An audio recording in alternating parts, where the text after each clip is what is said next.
विभा बचपन से ही थोड़ी अंतर्मुखी थी, इसलिए अपनी परेशानी किसी को न कहती थी। बालपन से ही विभा का ऐसा नेचर ही था। मम्मी पापा उसकी उतरी हुई शक्ल देखकर ही समझ जाते थे, आज हमारी लाडली की तबीयत ठीक नहीं है। या ऐसा भी कहा जा सकता है कि विभा के बोलने से पहले ही पेरेंट्स उसकी परेशानी समझ जाते थे और उसको बताने की ज़रूरत नहीं पड़ती थी।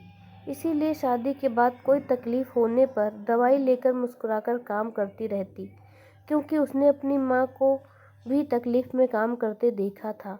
शादी के 5 महीने बाद की बात है। विभा को बुखार हो गया था और विभा ने बिना डॉक्टर को दिखाए बुखार की दवा ले ली। दवा लेने से बुखार तो उतर गया, लेकिन दवा से साइड इफ़ेक्ट हो गया। विभा को घबराहट, चक्कर और उल्टी होने लगी।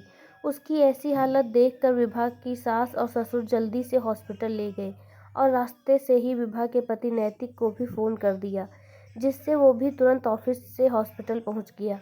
क्या हुआ इन्हें? डॉक्टर ने सासू माँ से पूछा, क्योंकि उस समय विभा बेहोश थी और जवाब देने की कंडीशन में नहीं थी। विभा किचन में काम करते करते उल्टी करने के लिए गई और फिर वहीं पर चक्कर खाकर गिर गई।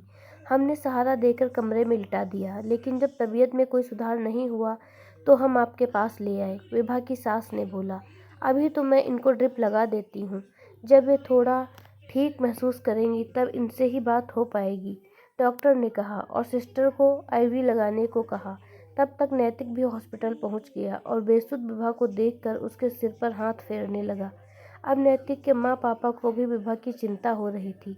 किसी को भी समझ नहीं आ रहा था कि विभा ने अपनी तबीयत ठीक नहीं होने का घर में क्यों नहीं बताया, यहाँ तक कि अपने पति नैतिक को भी नहीं बताया। थोड़ी देर में विभा की तबीयत में कुछ सुधार हुआ तो विभा ने बताया, आज सुबह मुझको बुखार हो रहा था, इसीलिए मैंने गोली ले ली, लेकिन गोली लेने की थोड़ी देर बाद ही मुझे घबराहट और चक्कर आने लगे। मैं उल्टी करने बाथरूम में गई और उसके बाद क्या हुआ मुझे पता नहीं, विभा ने बोला। ठीक है विभा, एक बात बताओ, तुम्हारा पीरियड तो मिस नहीं हो गया? डॉक्टर ने पूछा। मैम, डेट तो 10-15 दिन ऊपर हो गए हैं, लेकिन अभी पीरियड नहीं आया, विभा ने शर्माते हुए कहा। ओह, ये लीजिए प्रेगनेंसी किट और टेस्ट करके आएं, डॉक्टर ने कहा। विभा ने चेक किया, किट में 2 पिंक लाइन आ रही थी। विभा, तुम प्रेग्नेंट हो और हो सकता है इसीलिए आपको थोड़ा बुखार हो, लेकिन प्रेगनेंसी में बिना डॉक्टर को कंसल्ट किए कोई दवाई नहीं खानी चाहिए।